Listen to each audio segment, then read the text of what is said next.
Vale. ¿Qué tal, chicos? Yo soy participante de Miércoles Nefrológicos, soy residente en la Fundación Jiménez Díaz. Algunos ya me han visto por aquí en algunas ocasiones. Hoy hemos preparado, bueno, realmente ha preparado Pablo, el doctor Pablo Canata, que es de Anatomía Patológica de la Fundación Jiménez Díaz, un taller donde nos va a dar un poquito unas charlas sobre las importancias de una biopsia, una buena biopsia, los datos clínicos y también hablar un poco de las pinceladas de la nefropatología para comenzar un poco, ¿no? O sea, las bases que todos tenemos que tener para que nos ayude al momento de poder entender cuando vemos los reportes de la nefropatología y también entender visualmente lo que vemos, porque no es nada fácil. Muchos verán que es algo que nos toma, tenemos que ir practicando, viendo, pero es muy interesante y Pablo lo suele hacer muy bien en ayudarnos a entender y ver cosas que al ojo hay que entrenarlo bien. Pero bueno, yo creo que chicos vamos a aprovechar bastante a tener al doctor Kanata con nosotros y pues nada, Pablo, te paso a ti. Ya saben que aquí tenemos el chat. Si tenemos preguntas, me pueden ir haciendo por aquí. Después las vamos haciendo. em, y yo me voy encargando de eso, chicos, así que no se preocupen.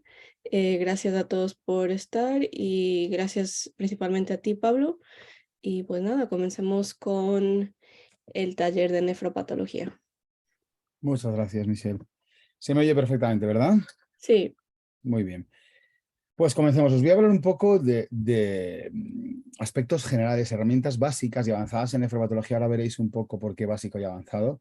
Vamos a cubrir un poco de lo más básico, como dice la palabra, a lo último que está llegando a la patología, en todo caso a la nefropatología. Y esto es importante porque realmente las herramientas básicas son lo que hemos venido utilizando durante más de 2 siglos y es algo que tenemos bastante perfeccionado. Pero antes de empezar, tengo que agradecer, bueno, aparte a Michelle Jasol por invitarme a dar esta charla, realmente tendría que agradecer a mis pioneros. En este caso, fijaos, en esta fotografía aparecen Paul Iversen y Klaus Blum. Esto es lo que se considera por muchos, y ahora explicaré ese detalle, em, la primera publicación respecto a una biopsia renal. Es decir, estos son, gracias a esta gente, pues yo tengo pan y puedo comer y puedo desarrollar mi especialidad. Pero no exactamente. Os cuento, Paul Iversen y Klaus Blum hacen esta publicación en 1951, son dos médicos daneses de Copenhague, pero esto no es más que, digamos, el resultado de un estudio previo que habían hecho Paul Iversen y Carl Rogholm, su jefe, hicieron 10 años antes una publicación al respecto de punción hepática, es decir, de biopsias hepáticas. Con experiencia adquirida, Paul Iversen se juntó con Klaus Blum y desarrollaron esta misma técnica aplicada a las biopsias renales.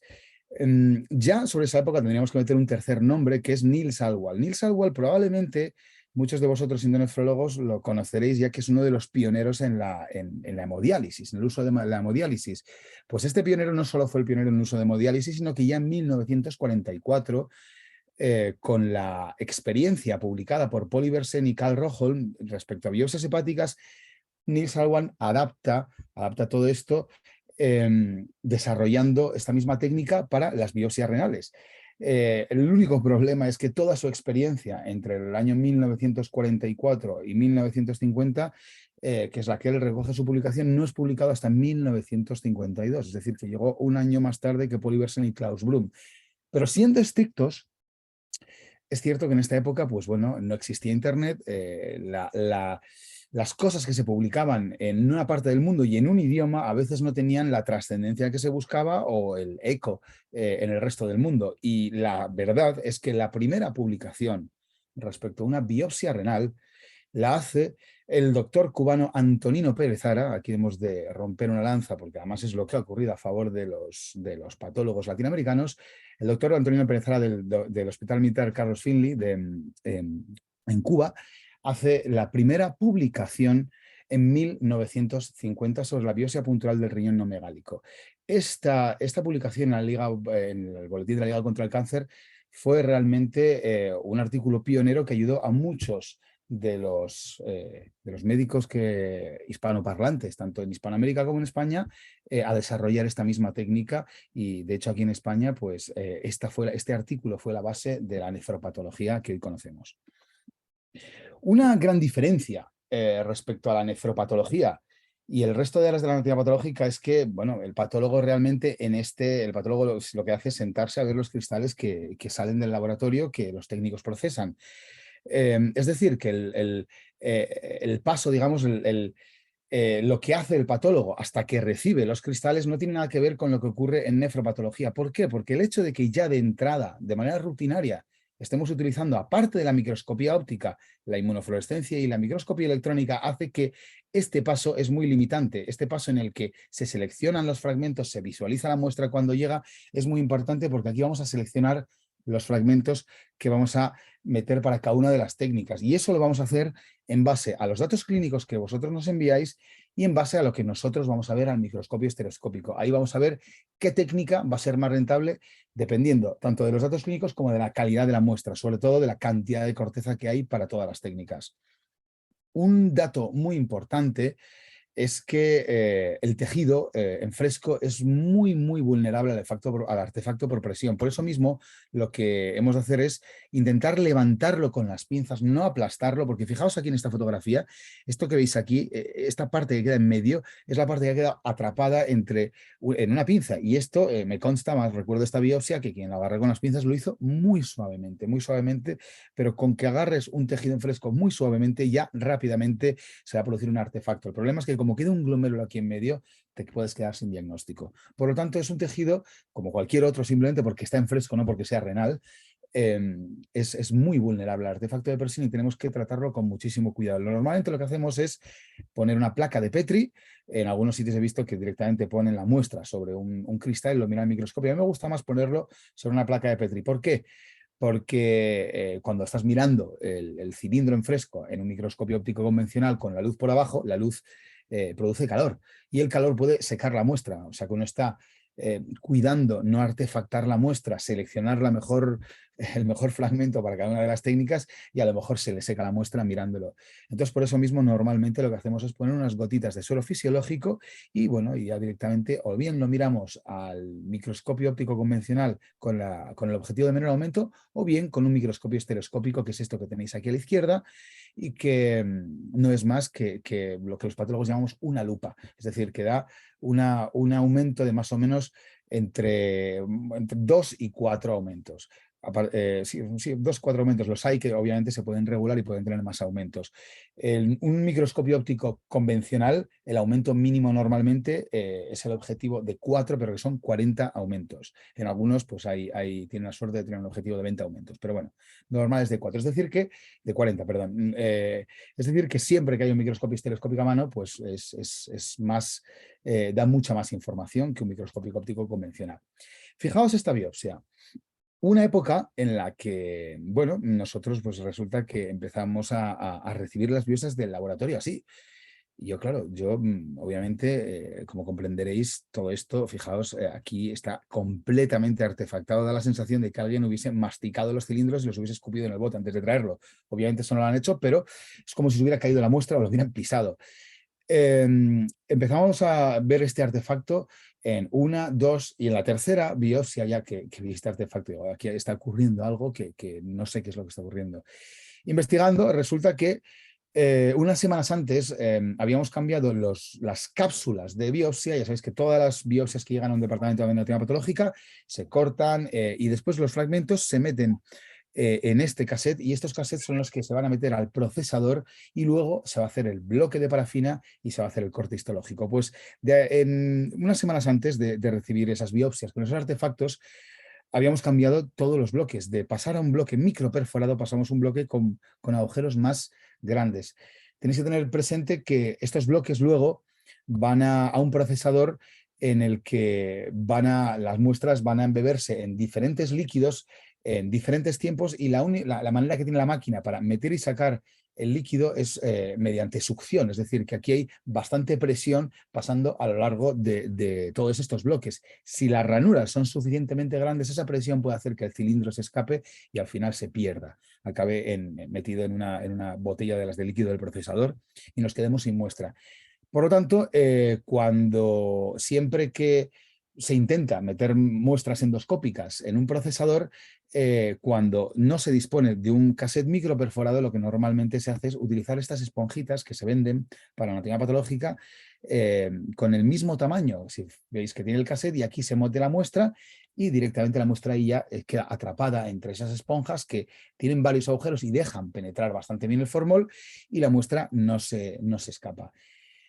El caso es que me dio por acercar estas esponjitas al microscopio, enfrentarlas al tejido y fijaos, coinciden perfectamente las indentaciones de las burbujas de esas esponjitas con los artefactos que estamos viendo aquí en el cilindro. Es decir, que los extremos de estas pequeñas burbujas actúan como si fueran cuchillos, empujando y artefactando todo el tejido. La verdad es que cuando vi esto me acuerdo que se lo comenté a un compañero, ostras, ¿a que no sabes lo que nos ha pasado? Claro, esto dice, pero ¿acaso no sabías que esto sí está publicado desde hace 10 años? O sea, que esto no lo utiliza casi nadie menos nosotros. Y bueno, me consta que hay muchísimos servicios de anatomía patológica utilizando estas esponjitas. No hay ningún problema en utilizarlas, simplemente hay que ser conscientes de que producen artefacto. Por lo tanto, si vas a fijar una muestra antes de meterla en la esponjita, es recomendable pues, que se quede 1 hora o 2 horas en un bote con formol y luego se pasa a la esponjita o en el momento en el que se vaya a meter en el procesador. Bueno, este algoritmo que estáis viendo en pantalla es un algoritmo que he desarrollado un poco así, pues para explicar un poco qué es lo que hacemos en el laboratorio de anatomía patológica en cuanto vosotros nos enviáis y a veces nos traéis en mano una biopsia renal. La muestra ha de venir siempre, siempre con información clínica. Siempre.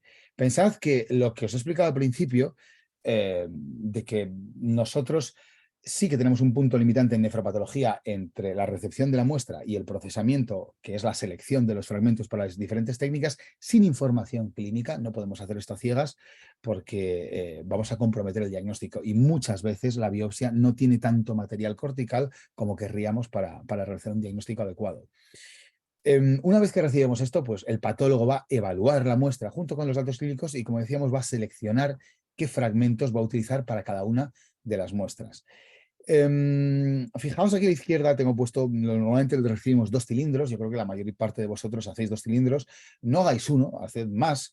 Hubo una época que empezamos a recibir un cilindro cuando era el trasplante y me decían los radiólogos que en nuestro hospital, viesen los radiólogos, no, es que esto, es que tengo miedo de que realmente de cargarme el riñón, porque claro, solo tiene uno, y les decía, mira, lo siento, pero realmente, a ver, puedes tener miedo de cargarte el riñón, pero BAMF desde el año 97 especifica bien claro que para trasplante han de enviarse 2 cilindros. Más que nada porque si no es imposible a veces encontrar material para todas las técnicas. Fijaos que aquí en el cilindro de la izquierda, si fuera todo médula realmente, o casi todo médula, que lo es, solo es corteza en la zona del extremo superior izquierdo, pues bueno, realmente sacar de aquí tejido para las 3 técnicas sería dificilísimo.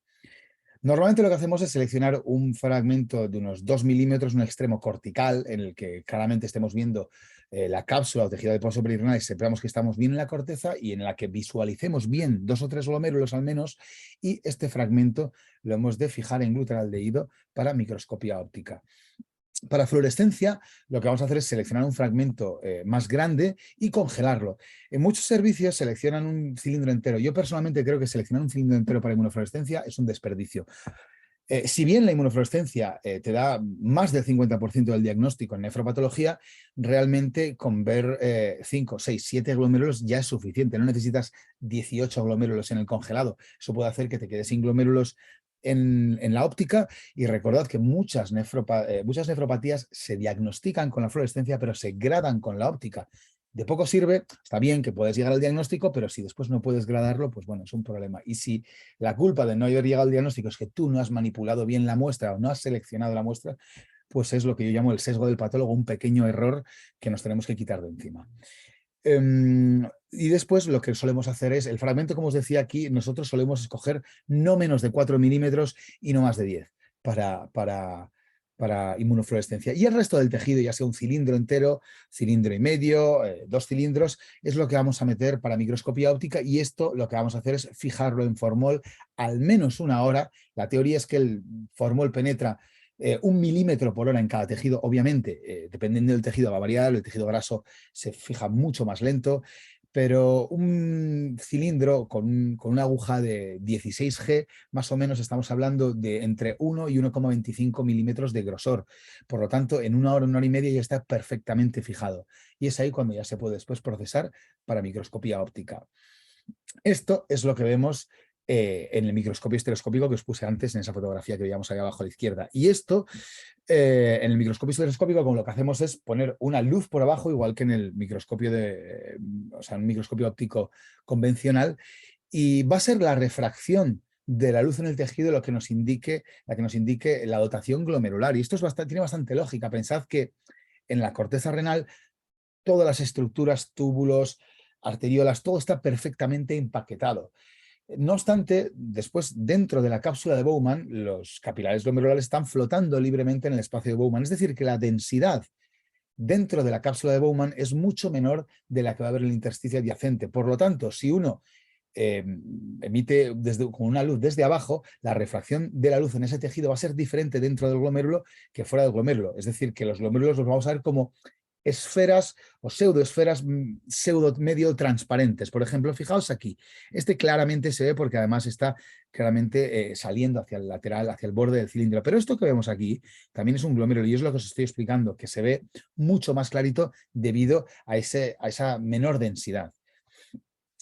Esto es lo que hacemos, fijaos, bajo el microscopio estereoscópico, es cuando cortamos. Aquí tenemos el mismo cilindro, aquí hemos seccionado desde aquí, hemos cortado, y todo lo que queda para la derecha quedará para microscopía electrónica. Fijaos que tenemos 1, 2, 3, 4, 5, 6, 7, 8, 9, 10, unos probablemente 12, 13 glomérulos habrá aquí, que estemos viendo. Obviamente en diferentes planos habrá muchos más. Esto es el fragmento que se selecciona para inmunofluorescencia, y el resto del tejido, lo que queda aquí a la izquierda, y si hubiese otro cilindro, pues es lo que queda para microscopía óptica. Normalmente nosotros lo que hacemos es esto, dividimos la placa de Petri y le entregamos fijaos aquí, al técnico, los 3 cilindros. En este caso es una muy buena muestra, 3 cilindros que vamos a destinar para microscopía óptica. Aquí el fragmento, el segmento de cilindro que vamos a congelar para inmunofluorescencia, y aquí a la izquierda un cachito mucho más pequeño para microscopía electrónica.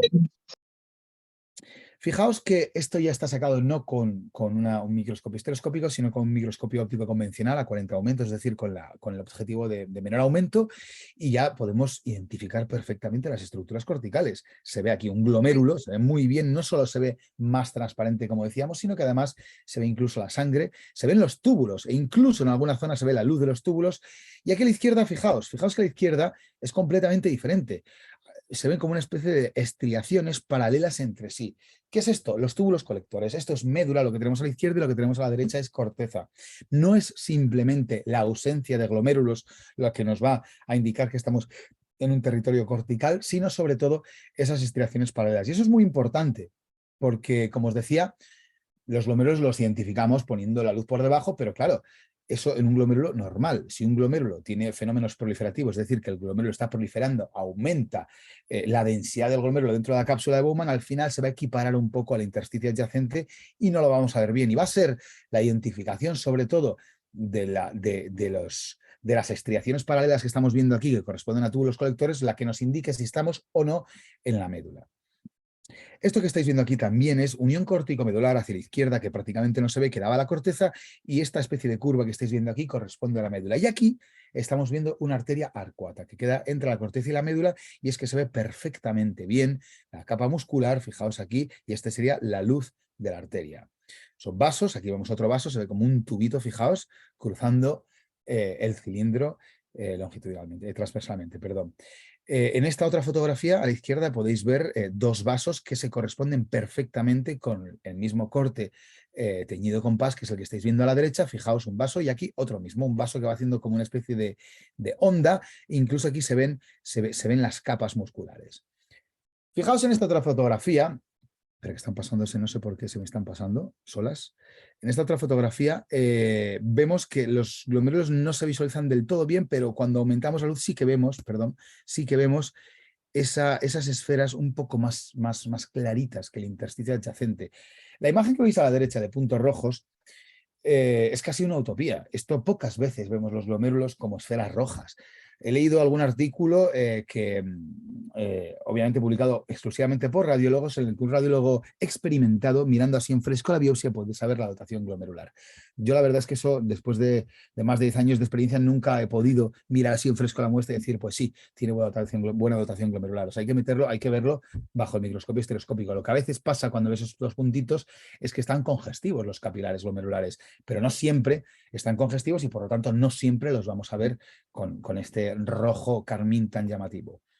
Fijaos en este otro cilindro, este otro caso, es el mismo cilindro arriba y abajo, solo que arriba tiene una luz extra, tenemos la luz por abajo del microscopio estereoscópico, perdón, y una luz por arriba. Fijaos que prácticamente no se ven glomérulos. Si yo aquí marco, estos son los glomérulos que yo estoy viendo aquí.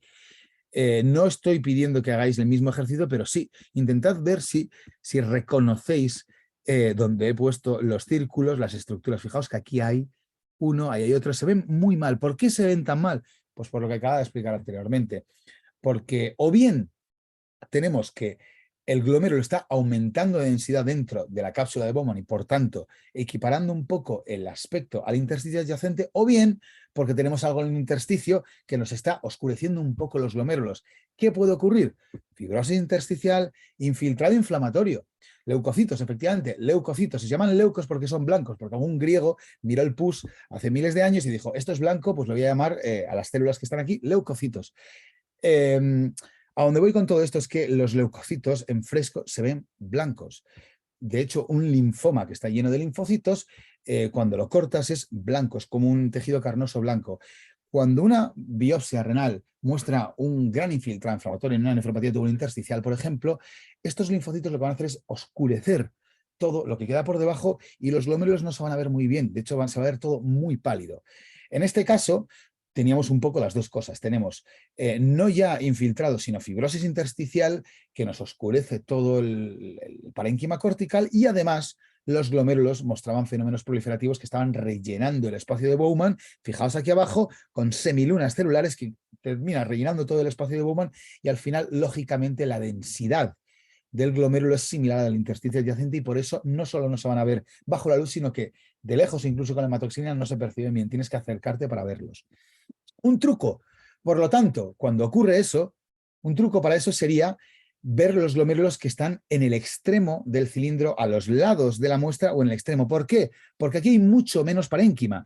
Y aquí tengo un ejemplo, un esquema de lo que estamos viendo. Fijaos que si esto es el cilindro y estos son dos glomérulos, en el cilindro que está, en el glomérulo, perdón, que está en el medio, tengo todo este parénquima por arriba y por abajo. Si tengo una alteración en el parénquima que me oscurezca un poco en lo que es el glomérulo, no lo voy a ver. En cambio, ante esa misma alteración de parénquima, póngale fibrosis intersticial, este glomérulo que está a la izquierda, al tener tan poco parénquima por encima y por abajo, sí lo vamos a poder ver. En ese caso, si este glomérulo lo identificamos bien, probablemente la alteración esté en el parénquima. Si en cambio este glomérulo que está aquí en el lateral, prácticamente sin parénquima por encima y por abajo, no lo vemos o lo vemos igual de mal que este, probablemente la alteración esté en el glomérulo y sea el glomérulo el que esté aumentando su densidad y por lo tanto no lo veamos en fresco.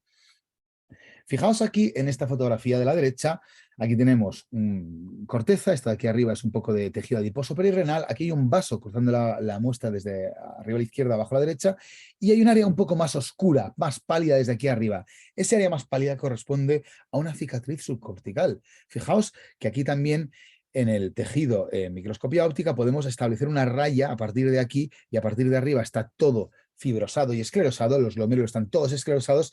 El parénquima está fibrosado.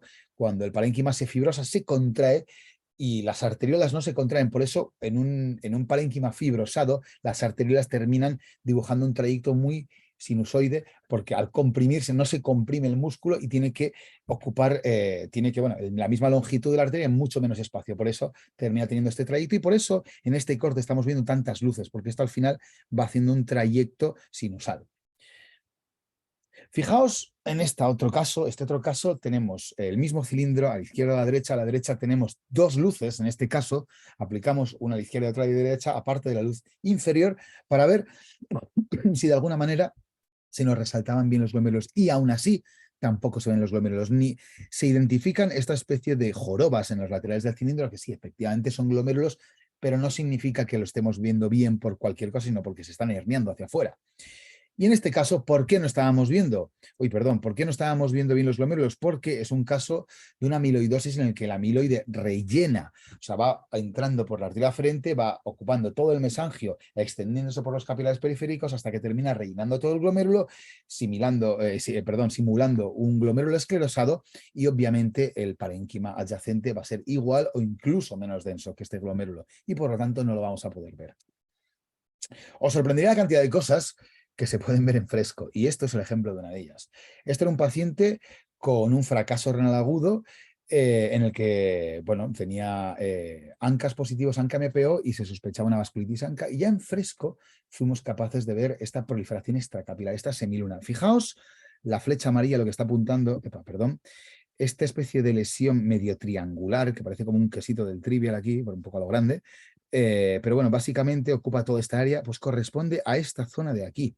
Aquí obviamente teñido con hematoxinasina no se ve rojo, pero todo el material que se está liberando en esta proliferación extracapilar, perdón, en el que también hay eritrocitos, en fresco se va a ver así. Pero, como os decía, estos glomérulos, lo más interesante es lo que nos van a mostrar esos glomérulos que están, más o menos antes dije herniados, no están herniados, están, digamos, hacia afuera, de los laterales del cilindro. Esto básicamente ocurre porque ya sabéis que la aguja de Bios es como un cuchillo, pero cilíndrico, y obviamente cuando haces un cilindro, parte de lo que se corta van a ser las cápsulas de Bowman.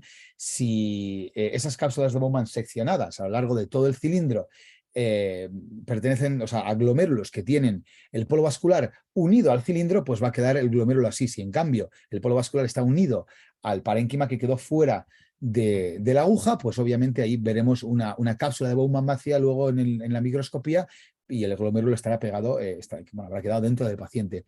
Pero estos glomérulos que tienen parcialmente seccionada la cápsula de Bowman y que el glomérulo sale hacia afuera y queda sujeto tan solo por el polo vascular, nos ofrecen muchísima información, porque al no tener parénquima encima y debajo, aquí sí que lo metes no en una lupa, no en un microscopio estereoscópico, sino bajo un microscopio óptico convencional, con una lente de 40, incluso de 100 aumentos, si nos acercamos, podremos ver los capilares glomerulares y podemos ver muchísimas alteraciones, muchísimo más de lo que os imagináis.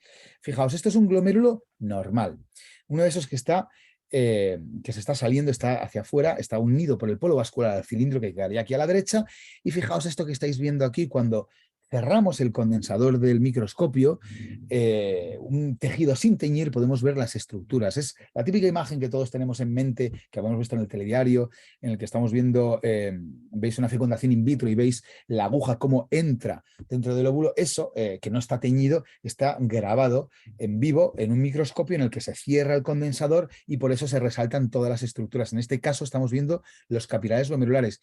Y si os fijáis, esto recuerda un poco a un ovillo de lana, parece. Y este es el grosor normal de los capilares glomerulares. Estos hilitos que estáis viendo ahí, eso es el grosor normal. En algunas ocasiones, por ejemplo en esta, nos acercamos a esos glomérulos y no reconocemos estos capilares glomerulares en su lugar. Lo que estamos viendo son como bolitas, como una especie de nódulos que estáis viendo aquí, aquí, aquí, aquí, que prácticamente aquí incluso a pequeño aumento se identifican estos nódulos que ocupan prácticamente toda la superficie del glomérulo. Este caso era un caso con un patrón de afectación membranoproliferativo, y estos nódulos que estamos viendo aquí corresponden realmente a esas lobulaciones que estamos viendo en un patrón de afectación membranoproliferativo. Ya sabéis que antiguamente, cuando no se utilizaba el término ni membranoproliferativo ni mesangio capilar, se utilizaba el lobular también, y básicamente esto lo que hace referencia es al aspecto de estos glomérulos, y esto se puede ver perfectamente en fresco. De hecho, fijaos este glomérulo que hemos visto antes, ahí hay un glomérulo, y fijaos que el glomérulo está en una zona donde ya prácticamente se está deshilachando el cilindro, no queda prácticamente nada, la densidad, la cantidad de tejido aquí en el extremo no es igual que aquí en el centro, y este glomérulo estando en el extremo, es decir, no teniendo prácticamente parénquima ni por encima ni por abajo, ¿qué es lo que le está sucediendo? Le está sucediendo que que es prácticamente igual que el parénquima adyacente. No lo vemos. ¿Por qué? Pues por esto mismo, porque tenemos un glomérulo en un paciente diabético en el que los nódulos de esclerosis mesangial están rellenando todo el espacio de Bowman. Fijaos que aquí esto incluso se llega a ver perfectamente bien esos nódulos. Y aquí a la derecha se ven también a mayor aumento esos nódulos de esclerosis que corresponden a estos que estamos viendo aquí. Esto es otro caso de también una nefropatía diabética en la que, fijaos, se puede ver en fresco esos nódulos de esclerosis, esos nódulos de aquí Mr. Wilson, que si bien en una biopsia, en la microscopía óptica, en un corte histológico podemos ver todos estos nódulos, pensad que tridimensionalmente, cuando estamos viendo la biopsia en fresco, que es la imagen de la izquierda, realmente esto, con tantos nódulos a diferentes planos, pues esto se vería como si fuera una mora medio blanca, medio transparente, que es lo que estáis viendo aquí. A veces incluso en la diabetes se pueden ver las lesiones que acompañan a la diabetes. Y esto es lo que vamos a ver en la siguiente biopsia. Fijaos, es un paciente diabético en el que en fresco se ve perfectamente bien estos nódulos y aquí veis un acúmulo de un material rojizo. ¿Qué creéis que puede ser esto? Pues esto no es más que una dilatación aneurismática que se está produciendo. Este es el mismo glomérulo que hemos pescado bueno, una época que me daba por hacer estas cosas, hacer fotografías y la verdad es que ahora, pues, dado el volumen de biopsias que tenemos, lo hago poco, pero la verdad es que lo echo de menos porque se aprende muchísimo. Hay mucho, el feedback que obtienes mirando una muestra en fresco, sacándole fotografías y después identificando las mismas estructuras, te ayuda mucho a ver si puedes anticipar, incluso a identificar esas estructuras en fresco. Y aquí efectivamente se ve esa dilatación aneurismática de la asa capilar que ocurre en la diabetes y ya sabéis que también ocurre en la enfermedad por depósito de cadenas ligeras. Esto ocurre como resultado de la acción del TGF-beta sobre el VGF. Y lo mismo ocurre, como decía, en la enfermedad por depósito de cadenas ligeras. Las dos muestran una esclerosis nodular porque en las dos se está liberando TGF-beta en el mesangio. En este otro glomérulo veamos lo mismo. Este es un glomérulo de la misma biopsia del mismo paciente. Fijaos que aquí el nódulo queda perfectamente bien delimitado por una especie de corona rojiza que corresponde a esta dilatación aneurismática y lo rojizo no corresponde más que a los eritrocitos que están alojados en este capilar perfectamente dilatado. Fijaos en este otro glomérulo se ve muy bien, además un poco más y lo perdemos, porque está no sé si unido por el polo vascular o por qué, pero bueno, prácticamente, bueno, estos glomérulos normalmente después acaban el procesamiento, pues cuando están como tan suelto, soltándose, pero aún así nos ofrece muchísima información. Este era un paciente que llega con una proteinuria en rango nefrótico y bueno, lo que estamos viendo aquí, una vez visto este glomérulo en fresco, ya pues prácticamente tenemos el diagnóstico. Porque fijaos, antes habéis visto, y os pongo la imagen para que comparéis, los capilares glomerulares con un grosor normal y estos capilares glomerulares. Fijaos el grosor, aquí el grosor en la derecha es prácticamente como el rabo de la flecha del ratón. En cambio, en el glomérulo de la izquierda, los capilares son incluso, el diámetro del capilar, la luz del capilar es incluso mayor que lo que sería la base del triángulo de la flecha del ratón. Y además, característicamente, si os fijáis, hay un engrosamiento homogéneo global de los capilares glomerulares. No es un engrosamiento focal en una zona, no. Todos los capilares que vemos están engrosados de igual manera. Esto es típico de la nefropatía membranosa. En un paciente, obviamente, que tiene una proteinuria en rango nefrótico, tenemos que hacer la biopsia, tenemos que verlo, pero es lo que podemos anticipar y obviamente luego cuando lo vimos al microscopio óptico, pues esto fue lo que vimos. Vimos un engrosamiento difuso y global de las asas capilares que viene dado por el depósito tan bien distribuido en la pared de los capilares porque se unen a los receptores podocitarios, no a la propia pared, en una nefropatía membranosa. Aquí estáis viendo abajo la plata y veis incluso, la plata es la imagen negativa de lo que estáis viendo aquí a la izquierda y la plata vemos los spikes. Pero entre los spikes vemos estas pequeñas bolitas eosinófilas que corresponden a los depósitos. Y esto siempre, nunca me canso de decirlo, los spikes es algo que les encanta a los nefrólogos que hacen las preguntas de MIR, ponen en el MIR, pero un patólogo no busca spikes en una membranosa, un patólogo busca estas burbujitas que se ven aquí en los cortes oblicuos. Los spikes solo se ven cuando tienes la pared del capilar perpendicular al plano de visión y estás en una membranosa fase 2 en la que hay síntesis de una membrana que intenta englobar esos depósitos. En cambio, este burbujeo, estas alteraciones en los capilares glomerulares este defecto de tinción puntiforme que se ve como agujeritos blancos en la plata, eso se ve en las fases 1, 2, 3 y 4, es decir, que es muchísimo más eficiente buscar esas alteraciones que los propios spikes. Fijaos, no solo vamos a ver alteraciones glomerulares en fresco, sino también en fresco somos capaces de identificar qué está pasando en el intersticio. En esta biopsia, fijaos que aquí llama mucho la atención estas especies de fragmentos filiformes rojizos que se están viendo a lo largo de la biopsia. ¿Esto qué creéis que puede ser? Pensadlo, el que esté pensando vasos, error, no son vasos, no son vasos. Pensad qué otra cosa puede ser.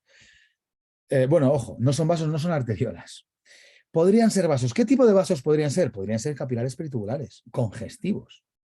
Podrían ser capilares peritubulares congestivos, que es lo que estamos viendo aquí a la izquierda, efectivamente. Pero también podría ser sangre alojada en la luz de los túbulos. Hay un dato y un truco que utilizamos los patólogos para saber si eso es así o no. No es algo que no es que estemos viendo los capilares glomerulares, los capilares peritubulares ni los túbulos, pero es raro en un paciente que toda la sangre que estamos viendo, todos estos hilillos rojizos que estamos viendo, tengan la misma tonalidad rojiza. En ese caso serán capilares peritubulares. Si la sangre está alojada en el túbulo, en la luz tubular, que no es donde debería estar la sangre, no es un capilar, la sangre se oxida. La sangre se oxida, se vuelve marrón y normalmente esto es lo que vemos, una mezcla entre fragmentos filiformes rojizos y fragmentos ya mucho más marrones. Esto es exagerado.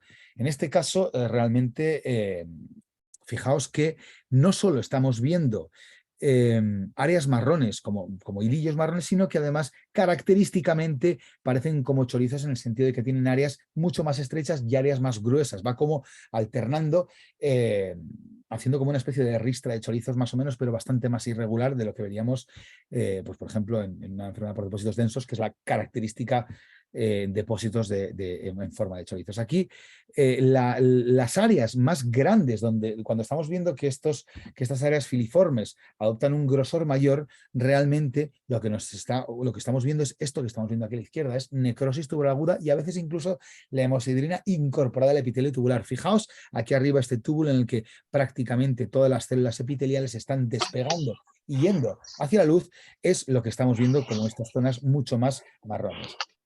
Este era un caso, en este caso esto no es sangre hemoglobina, esto fue un paciente que en un viaje transoceánico sufrió una trombosis venosa profunda y bueno, creo que se había tomado algo para dormir y estuvo todo el viaje apoyado, no sé qué pasó, pero bueno, además era bastante joven y cuando llegó al hospital se hizo una trombectomía por angiojet. Este fue un caso que presentamos ya en la Glossen hace unos 6 años, creo. Y el caso es que esa trombectomía con el angiojet no fue el angiojet capaz de aspirar todo el trombo y parte de estos fragmentos de trombo que fueron lisados acabaron en los capilares glomerulares.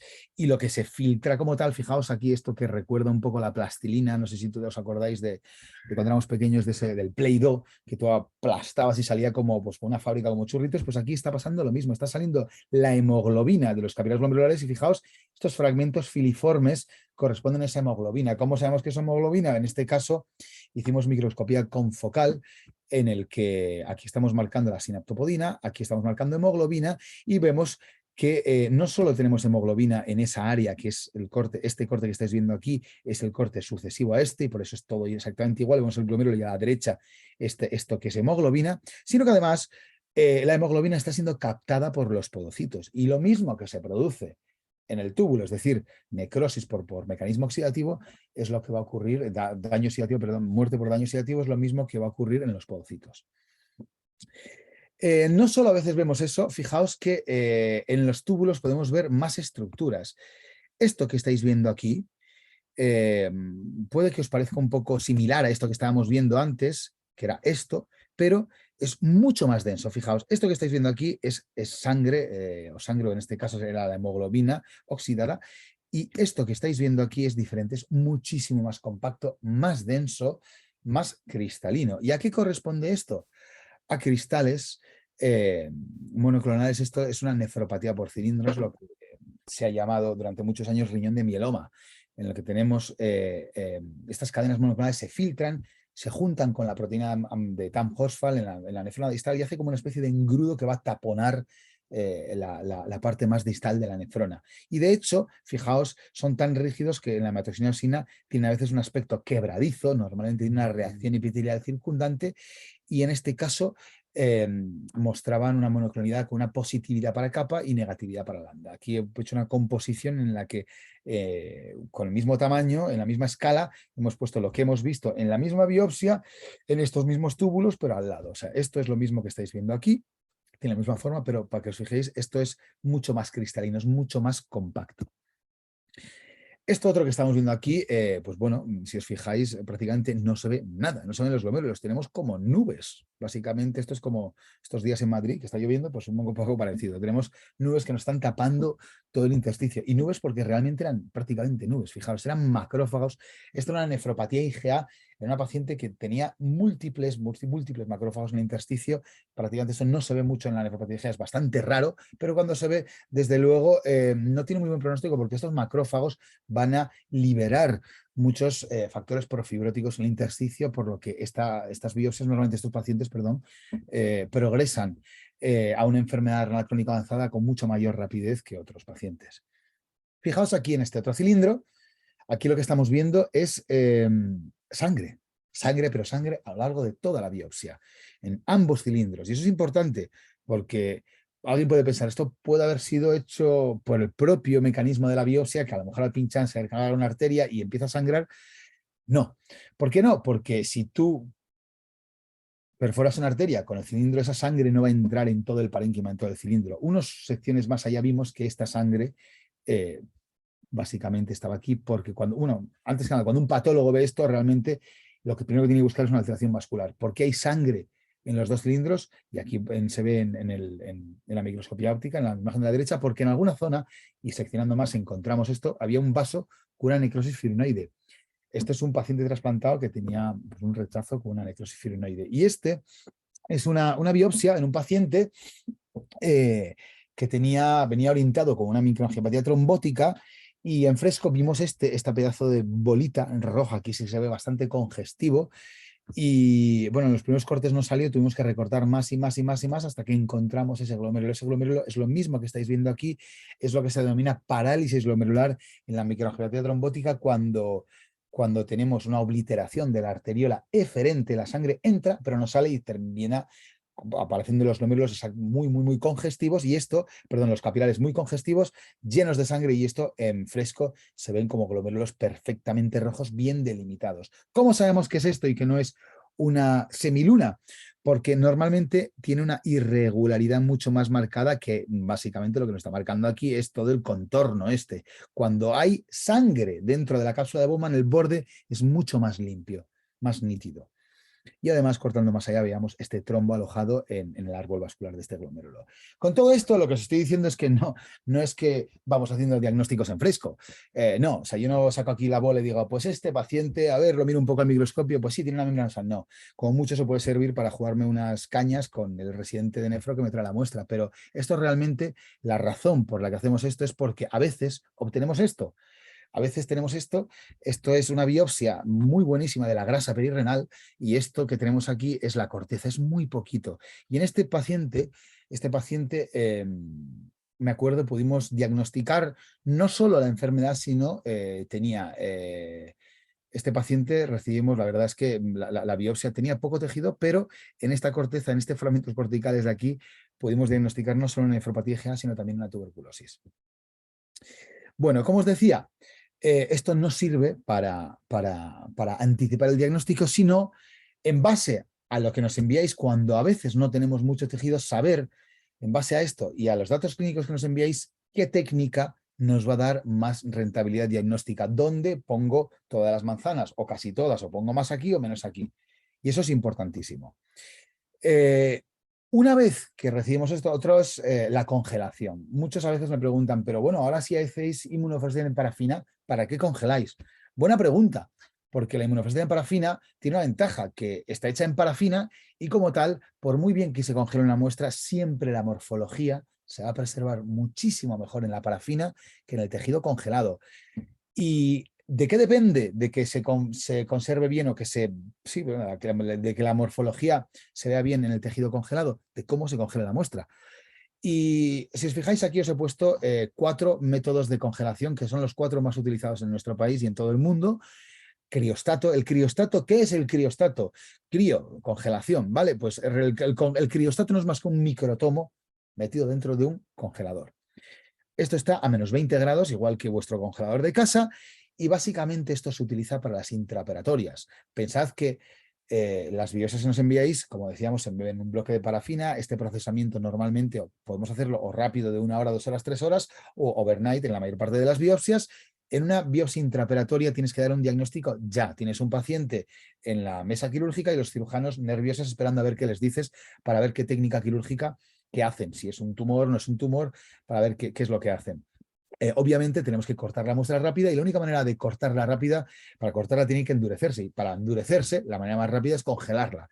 Si nosotros metemos la muestra en el criostato, que está una muestra que va a estar pues, a 36 grados, va disminuyendo un poco a temperatura ambiente dependiendo del tiempo que haya pasado desde que se extrajo del paciente hasta que nos llega a nosotros, pero bueno, a temperatura ambiente ponedle, y esto está a menos 20 grados, ponedle que la temperatura ambiente son 20 grados, de 20 a menos 20 hay 40 grados. Si tú metes ese fragmento en el criostato y esperas a que se congele, se va a congelar, se congelará en medio minuto, pero en ese tiempo ya sabéis que el tejido, todos los tejidos tienen agua. El agua cuando se congela forma cristales. Los cristales también se expanden y rompen el tejido. Por lo tanto, una congelación lenta en criostato va a hacer que se formen más cristales y que el tejido se rompa y se artefacte y no veamos casi nada.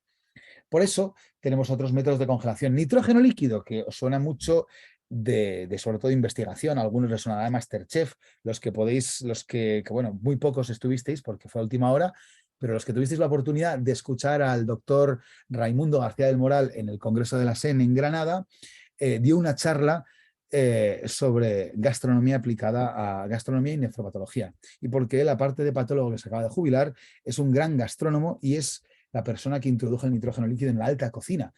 Y esto, pues básicamente se hace pues, porque es una persona muy despierta que ha ido probando diferentes métodos de congelación y los ha aplicado a la gastronomía. Nosotros, en este caso, los hemos aplicado a las biopsias renales. ¿Por qué no congelamos directamente nitrógeno líquido? Hay gente que lo hace, pero el problema es que cuando tú sumerges algo en nitrógeno líquido, automáticamente hierve. Y el OCT, que es el nombre que tiene el gel en el que embebemos la muestra en fresco cuando nos llega, ese OCT en contacto con el nitrógeno líquido estalla, hace burbujas que estallan y, bueno, imaginaos, rompen, artefactan el tejido. Por eso, lo que nosotros hacemos es ponerlo al baño María en isopentano. Cogemos nitrógeno líquido en un vaso de precipitado, esto se pone al baño María, ponemos isopentano, que es un gas.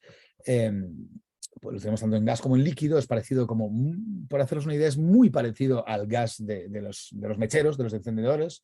Es más, el día que falte isopentano podremos utilizar gas de mechero para esto. El caso es que se mete la muestra aquí dentro y ese vaso se pone al baño María en nitrógeno líquido. Cuando el fondo del isopentano se empieza a congelar, eso ya está preparado para meter la muestra.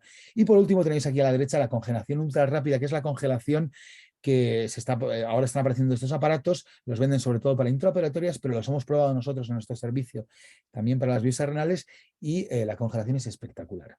Me consta que ya están apareciendo en muchos servicios de anatomía patológica, probablemente en muchos servicios de vuestros hospitales ya tengáis esto. Son unos 30.000 euros más o menos lo que cuesta, pero merece la pena gastarse el dinero en esto. Lo digo porque quizás vosotros como nefrólogos tenéis más poder de inversión que los patólogos. Aquí en esta foto, bueno, son 2 fotos, estamos viendo 2 muestras a la derecha, congelada en criostato, y a la izquierda, congelada en isopentano.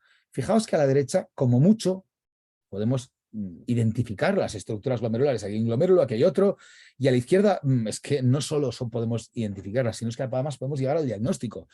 Tenemos dialinosis arterial, tenemos bueno, obviamente el diagnóstico luego tendríamos que confirmarlo, pero aquí yo lo que estoy viendo es un engrosamiento homogéneo global de las asas capilares muy típico de una nefropatía membranosa. Pero lo importante es que no es que se pueda llegar al diagnóstico, son los pequeños detalles como valorar los túbulos, valorar dónde está un depósito, si está en la vertiente subepitelial o subendotelial. Si no lo congelas bien esto, no lo vas a poder identificar.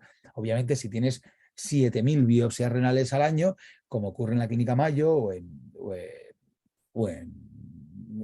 la Universidad de Columbia en Nueva York. Esto no se puede hacer. Esto no se puede hacer y, porque lleva bastante más tiempo y al final, pues bueno, las biopsias se congelan en criostato, pero bueno, sacrificas, digamos, eso. Siempre que se pueda, yo creo que se debería congelar en isopentano porque la morfología es muy importante. Y no solo por esto. Os voy a poner un ejemplo. Y el ejemplo es la valoración de las biopsias preinjerto en el trasplante renal. Esto es el esquema que utilizamos para gradar bueno, las biopsias que nos mandáis normalmente son cuñas y claro, nosotros los patólogos normalmente esto lo congelamos. En algunos sitios, en muchos hospitales de Andalucía, la ONT pues, puso un dinero, creo, y bueno, entre eso y dinero de la Junta de Andalucía se compraron aparatos de procesamiento ultra rápido en parafina. Pero bueno, el resto del territorio nacional pues no tenemos la suerte de tener estos aparatos y entonces lo tenemos que congelar. ¿Qué pasa? Que si lo congelas en el criostato, como se hace en muchos sitios, la valoración, sobre todo del compartimento de túbulo intersticial, está completamente sesgada. Fijaos, hicimos lo que hicimos para el Congreso de Anatomía Patológica de Valencia hace 8 años, hicimos un póster en el que comparamos los diferentes métodos de congelación de las biopsias renales en una misma muestra que tuvimos de una nefrectomía para ver si era extrapolable, podíamos aplicando este esquema de valoración, podíamos compararlo. Y fijaos la variabilidad en el score final en la misma muestra. ¿Por qué? Porque realmente el artefacto de congelación que se está produciendo en el intersticio, sobre todo, y en los túbulos, hace que prácticamente no se puedan valorar. Está completamente desaconsejada la congelación con criostato y sobre todo yo creo que lo que deberíamos hacer es isopentano ultra rápida o procesador de parafina ultra rápido. La inmunofluorescencia, pasamos ahora a lo que estamos comentando antes, congelación. ¿Y por qué congelación? ¿Y por qué lo congela si se preserva mejor la morfología en la parafina? Pues por una razón, básicamente, porque en la inmunofluorescencia de parafina no se puede hacer el C3. Es decir, que todas aquellas nefropatías, glomerulopatías C3 o incluso posinfecciosas o cualquier nefropatía en el que el C3 tiene un punto limitante, no lo vamos a poder ver. No lo vamos a poder ver en una inmunofluorescencia en parafina. Por lo tanto, la inmunofluorescencia, para nosotros el tejido de elección es la técnica más sensible y específica para el diagnóstico de todas las nefropatías mediadas por mecanismos inmunológicos o monoclonales, que no lo he puesto aquí. Se puede hacer en el tejido fresco, pero también en parafina, y normalmente estos son los anticuerpos que miramos: IgG, IgA, IgM, C3, C1Q, kappa y lambda. Esos son imprescindibles. En nuestro laboratorio también hacemos fibrinógeno, albúmina, C4D, C5B9, pero realmente son opcionales. En cambio, los de arriba son imprescindibles. No vale hacer solo kappa y lambda cuando se sospeche GMSR, porque una gapatía clasificado renal, ya sabéis que hasta el 70% de ellas las vamos a pescar en el departamento de anatomía patológica en pacientes que no tienen paraproteinina ni sangre ni orina, y no lo vais a detectar. Si el patólogo si yo no hago kappa y lambda, pues el 70% de las GMSRs me las voy a comer. ¿Qué es lo que vamos a valorar? Vamos a valorar varias cosas. ¿Qué anticuerpo o anticuerpos son positivos? ¿Cuál domina sobre otro? La intensidad de la tinción es muy importante. Esto lo hacemos subjetivamente. Lo hacemos prácticamente con cruces, 1, 2, 3 cruces. El patrón de positividad, si es lineal o si es granular. La tinción, cómo se distribuye, si es segmentaria, si es focal, y sobre todo, dónde está esa tinción. Si está en el mesange, si está en la pared, y si está en la pared capilar, si está en la vertiente subendotelial o subepitelial, si está a un lado u otro de la membrana basal.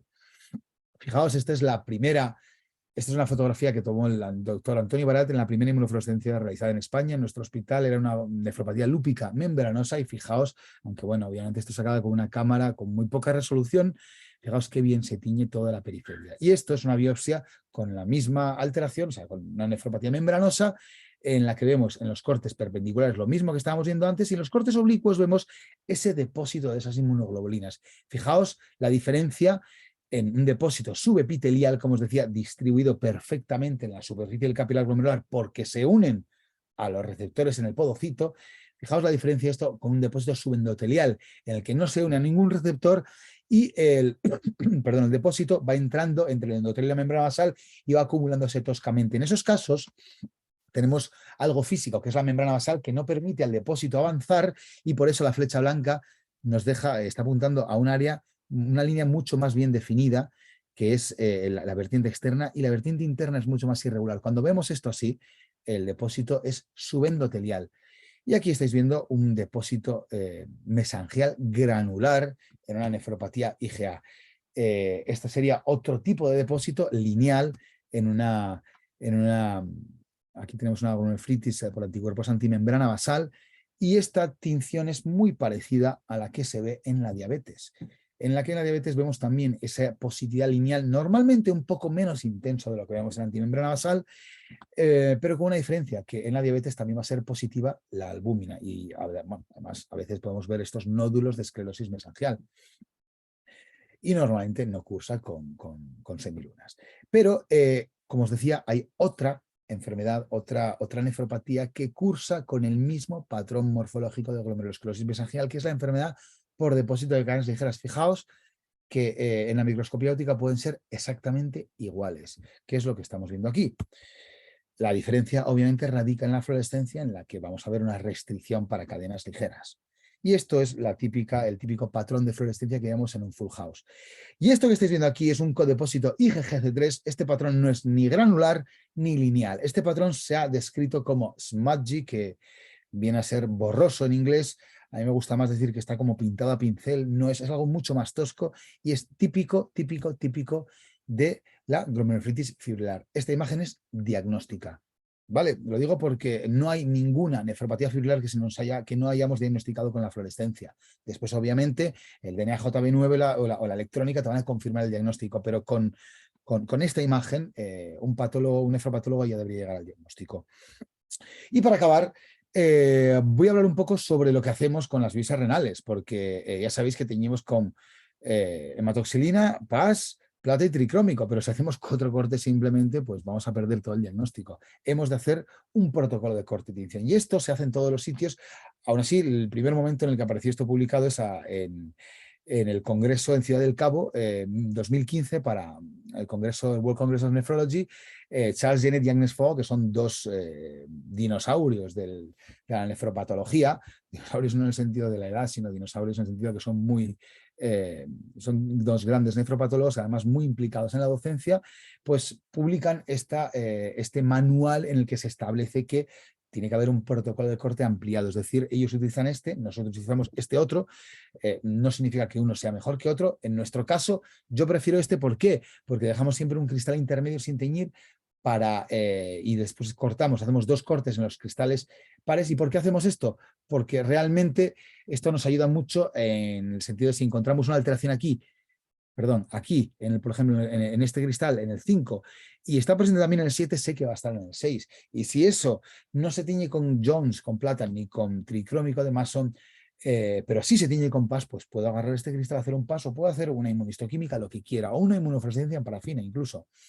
Los cristales que nos sobran para el diagnóstico, al final se van a embeber en parafina, se sumergen y se guardan en un archivo aparte. Y este protocolo de cortes es importante hacer. Nosotros hacemos 17 cristales, teñimos los cristales impares, y en esos 17 cristales hacemos 2 baterías de las 4 tinciones, y siempre dejando un corte intermedio sin teñir. Mucha gente me pregunta, ¿pero esto no es desperdiciar el tejido? Pues no, todo lo contrario. ¿Por qué estoy diciendo esto? Fijaos, en una microtomo, que es donde se cortan las biopsias en anatomía patológica, tenemos el bloque que se mueve en la platina y la cuchilla está fija. El bloque se mueve, pero aparte el bloque tiene una rosca en el lateral y una rosca arriba, que lo que va a hacer es, nos va a orientar en el eje X y el eje Y el bloque para aproximarlo a la cuchilla. Esto que estáis viendo arriba sería el cilindro una vez cortado. Si yo, después de ver esta biopsia, digo, necesito que me corten más para hacer esta tinción, o para ver más allá de lo que quiero ver más glomérulos, quiero ver si no llego al diagnóstico todavía. Claro, en el microtomo donde se ha cortado esa biopsia, se han cortado desde entonces varias, es decir, que la orientación de la pletina en esos ejes X y Y ha cambiado, hasta que un técnico saca toda la superficie de corte, todo este triangulito que veis aquí, todo esto normalmente se desperdicia, queda aquí abajo, y ahí puede estar el diagnóstico. Es decir, que es mucho más rentable, cuando la biopsia es pequeñita, hacer varios cortes de entrada, guardar esas secciones y después teñirlas. Obviamente, secciones seriadas y numeradas. Y no solo por eso, sino porque aumentamos la representatividad. Fijaos que si teñimos con hematoxilina, Mason, PASI, plata, una biopsia, pues puede que no estemos pescando la lesión. Las lesiones a veces son muy segmentarias. Si tú amplías los cortes, tienes mucha más probabilidad de cogerlo, pero si además haces un corte intermedio sin teñir, amplías mucho más las probabilidades de pescar una lesión. Es decir, todo lo contrario, dicho de otra manera, si tú no haces esto, las probabilidades de que haya una lesión en el glómero y que no las veas serán muy elevadas. Es como básicamente pues como una ruleta rusa. A lo mejor tienes suerte y ves la lesión, pero a lo mejor no. Y esto es muy importante. ¿Por qué? Porque la mayor parte de las clasificaciones de nefropatología se basan en el porcentaje de las lesiones que estamos viendo. Fijaos, nefropatía lúpica, más o menos del 50% de los glomérulos, clase 3 o clase 4. ¿Tiene alguna base científica esto? No, pero bueno, pero se estableció como punto de corte el 50%. Si yo estoy infracortando una biopsia, puede que una biopsia se transforme de clase 3 a clase 4 si la sigo cortando. Esto no solo ocurre aquí, ocurre también en nefropatía IgA. Ya sabéis que porcentaje de las lesiones, porcentaje de las lesiones en ANCA, si no tenemos un protocolo de cortes seriados y numerados, todos estos diagnósticos pues realmente los podemos coger con pinzas y tienen muy poca fiabilidad. No voy a meterme con esto más, pero bueno, básicamente esta imagen es para explicaros que dependiendo de cómo hagas de cómo hagas el protocolo, pues puedes estar viendo solo la punta del iceberg. Y esto tiene mucha aplicación porque fijaos que nosotros nos hemos pasado a la patología digital hace ya 4 años, pero en la mayor parte de los laboratorios donde no hay patología digital, el patólogo lo que va haciendo es esto, es anotando las lesiones en puntitos a veces. ¿Y cómo haces esto? A veces tienes que enfrentar a los cristales. ¿Cómo lo haces? Pues así, poniendo un cristal encima de otro, un cacho de celo y enfocando primero el cristal de arriba, el de abajo, poniendo el punto ahí donde ves la lesión y rezando porque no pongas el punto justo encima del tejido. Realmente es extremadamente rudimentario. ¿Cómo se miden las lesiones? Pues cogiendo una regla de Faber-Castell, la pones ahí, una transparente como la de los niños, y mides. Pues es así. Si no hay un escáner, así es como se miden las cosas, pero es que a veces se te pueden escapar. Y lo bueno es que este protocolo de cortes seriados, adaptado a la patología digital, aumenta mucho más la potencia diagnóstica. ¿Por qué? Porque realmente con un aparato de patología digital, bueno, esto es lo que hemos hecho nosotros, no me voy a pasar, con un aparato de patología digital, al escanear todas esas laminillas, puedo ver todas esas laminillas a la vez. Puedo ver ese mismo glomérulo seguido por los siguientes cortes, uno al lado de otro, o puedo superponerlo. Puedo superponerlo y verlo, y después con la rueda del ratón hacer como cuando estáis viendo un TAC o una resonancia magnética que vais pasando en los diferentes cortes, pues yo puedo ir pasando los diferentes cortes y las diferentes tinciones. Por ejemplo, este glomérulo, fijaos aquí a las 12 horarias arriba, tenemos lo que yo a veces digo podocitos cabreados. Tenemos podocitos hiperplásicos y tenemos además, están bastante reactivos. Normalmente cuando esto ocurre es porque en alguna zona del glomérulo se están liberando citoquinas que están activando a estos podocitos y estas células epiteliales, y probablemente esto cuando lo vemos es que huele a semiluna y tenemos que seguir cortando porque muy probablemente tengamos una semiluna. Y en este caso, fijaos la proliferación extracapilar cómo se empieza a abrir aquí, y aquí incluso da la vuelta, casi no se ve, pero bueno, ya prácticamente en los últimos cortes pues se veía mucho más. Obviamente, esto, si no tenemos ese protocolo de cortes seriados, no lo vamos a ver, pero además lo bueno es que, como os decía, con un aparato digital, al poder superponer todos estos cortes, lo puedo ver automáticamente y puedo ver tridimensionalmente todos los glomérulos en todos los cortes. La potencia diagnóstica, obviamente, va a aumentar, y la velocidad de visualización de las biopsias también, porque en condiciones normales yo lo que hago es, si veo esto y creo que esto es una semiluna, saco el cristal, agarro el siguiente, busco la zona donde está, va a costar bastante llegar a la misma zona, es esta zona de aquí, no será el glómerulo de al lado, no es este mismo. En cambio, pues obviamente haciendo esto digitalmente es muchísimo más fácil, pero realmente esto nos ayuda también a hacer las anotaciones. Fijaos que las anotaciones normalmente las hacemos así. Esto es una próstata y aquí estamos, bueno, este de aquí, esto de arriba es un cilindro renal, y las anotaciones aquí estamos delineando el cáncer de próstata a las zonas de las que afecta, y bueno, podemos hacer nuestras pequeñas anotaciones. En la patología digital esto es radicalmente diferente, ya que las herramientas que tenemos, círculos, nosotros por ejemplo en este caso, y colores, los hemos adaptado, y cada color, cada círculo corresponde a un glomérulo en una lesión diferente. En este caso es una nefropatía IgA en la que tenemos los círculos rojos corresponden, es como señalamos en nuestro servicio, a los glomérulos con semilunas, los negros esclerosados, los verdes sin alteraciones, amarillos con hipertiroidismo capilar, etcétera. Tenemos más colores y cada color corresponde a una lesión. Y así yo no solo señalo esto, sino que además el residente también cuando ve la biopsia puede ir seando, puede ir después en otro momento viéndolo o viéndolo conjuntamente o incluso en una sesión ya es mucho más fácil acercarse y poder identificar todas las lesiones. La telepatología al final, todo esto surgió por la falta de patólogos para poder ver a distancia biopsias, pero realmente hemos tenido muchas más aplicaciones. La falta de patólogos hace que incluso esto sirva para valorar la biopsia preinjerto antes del trasplante, que en nuestro servicio esto ya lo hemos validado, hemos entrenado a los técnicos para poder identificar bien la cápsula renal, poner perpendicular esto en el corte y poder hacer todas las tinciones y perdón, en este caso haríamos, nosotros hacemos tricrómico y hematoxina en los congelados, en algunos sitios hacen también PAS y este congelado se escanea y lo podemos ver a distancia y podemos evaluarlo. En la pandemia, ¿quién se iba a pensar que íbamos a tener que nos iba a caer lo que nos cayó hace un par de años? En nuestro caso, la mayor parte de los patólogos en los hospitales tuvieron que llevarse el microscopio a casa, llevarse los cristales. En nuestro caso pudimos mantener no solo la visualización de todos los casos, sino también mantener la docencia a distancia con los residentes y la verdad es que nos ayudó muchísimo. Y por último, lo siento que estoy ya creo que he pasado de hora y eso que tenía casi una hora. Bueno, empezamos tarde.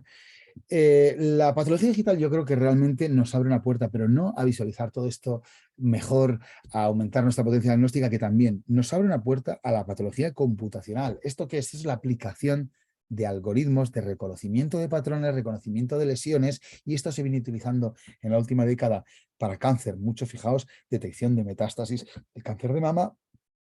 En este caso, Google se ha metido también, en este caso también tenemos detección del cáncer de próstata, es otro algoritmo de una empresa israelí en el que nos detecta no solo la probabilidad, aquí tenemos un mapa de calor en rojo, la probabilidad de tener cáncer, sino que también nos lo grada.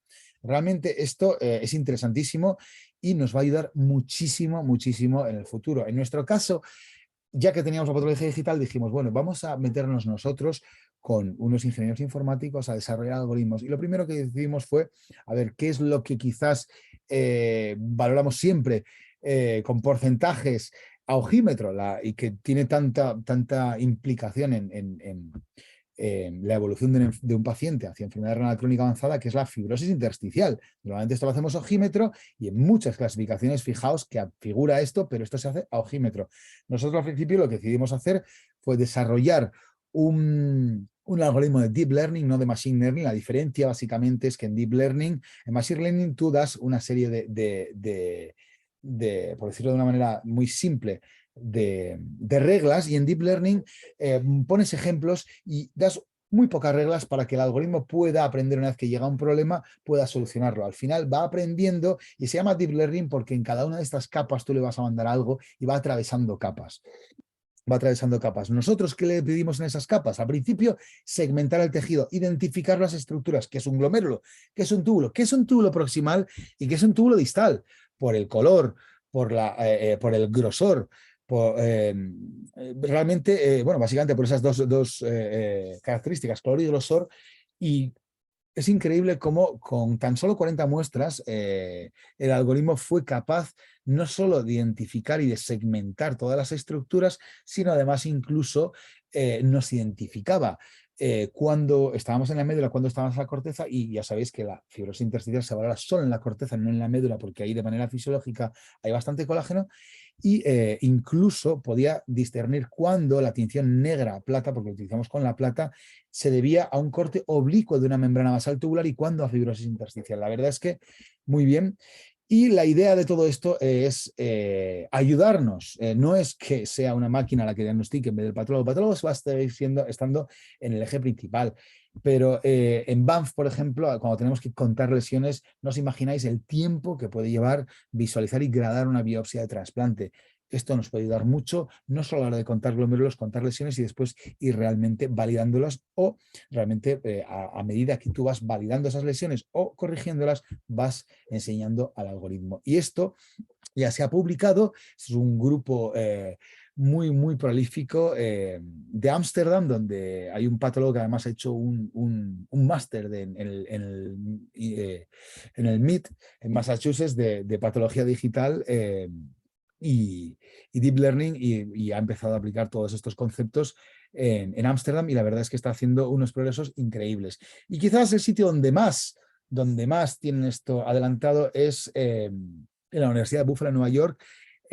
Pinaki Sarder es un ingeniero electrónico reconvertido a ingeniero informático, y John Tomaszewski es el jefe de servicio, y es quizás el servicio en el que más avanzado tienen todo esto de la patología computacional y los algoritmos. Y ellos lo que han hecho es básicamente no solo segmentar las estructuras, sino ya las células, contaje de células. Imaginaos, podocitos en una podocitopatía, cualquier cosa, hasta al final puede tener bastantes aplicaciones.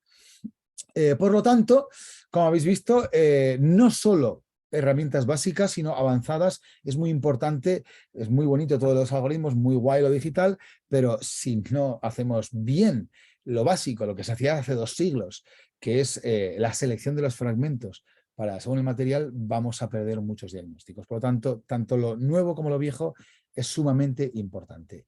Y esto es todo. Muchas gracias.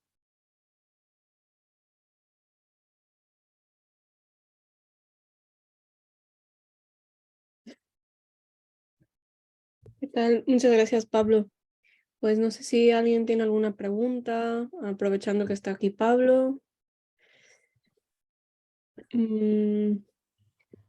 Bueno, Pablo, yo quería preguntarte, o sea, más que nada por los resis y todos que estamos, sé que has comentado de lo importante de hacer los cortes que tenemos que hacer Sí. para todas las tinciones, y tal vez si los puedes comentar si en 5 minutillos, o sea, la importancia de por qué esas tinciones que nos permite ver las diferentes estructuras, por ejemplo, la membrana basal o el mensangio.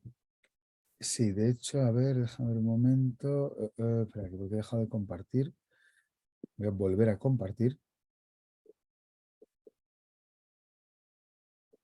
Vale.